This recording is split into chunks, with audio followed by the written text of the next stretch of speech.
Two tips mga kababayan pag nagbawas na lamig o nagbawas na freon. So ito, hindi mabuti. Ayun na, tuloy-tuloy oh.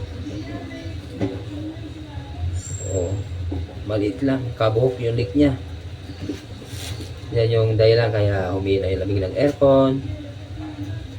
Tapos mga ilang linggo, ilang araw nagpaparga ka ng freon. Kaya tips ko pag humina ang lamig o nagbawas ng freon, kailangan pahanap nyo yung problema. Huwag yung magpapagarga ka ng freon. Dahil pag nagpagarga ka ng freon, lalamig pero mawawala rin. May possible na masira si compressor dahil sa pagkarga ng freon, maubusan na lang yung compressor mo hanggat ano na yun, magba-black oil, maraming matadamay. Yun ang palagi kong tinitip sa inyo pag humina ang lamig, kailangan mahanap yung problema, hindi yung solusyon na magpakarga ng freon. Okay, dito yan sa Innova na 2030 model. Ito wala rin lamig, may leak to. Hanapin natin ang problema nito. At saka ito rin, ilaw yung lamig nito, may leak din to.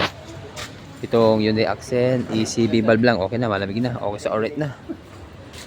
Hello mga kababayan, magandang hapon. So ito yung Toyota Innova, kaya nagbawas ng freon. Ayun, may leak siya mga kababayan. Okay na yung mabuti. Ayan, ilawan natin. Ayan, bumubulaw.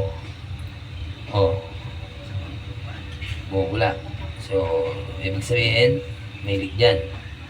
Kailan dito, walang bumubula dito sa banaganan. Sa kaliwa. Doon ang bula niya. Okay. Freon, humina yung lamig.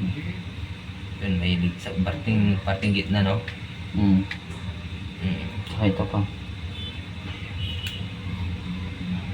Yan yung Hyundai Starex, guys. Toyota Innova. Okay, okay, ito na yung condenser ng Innova. Yan. Sa mga gusto magpaayos ng car aircon in auto electrical, punta lang kayo dito sa John Denver Car Aircon in Auto Electrical. Dito lang matatagpuan sa 1742 General Luna, Bangkal, Makati City. Okay, thanks for watching.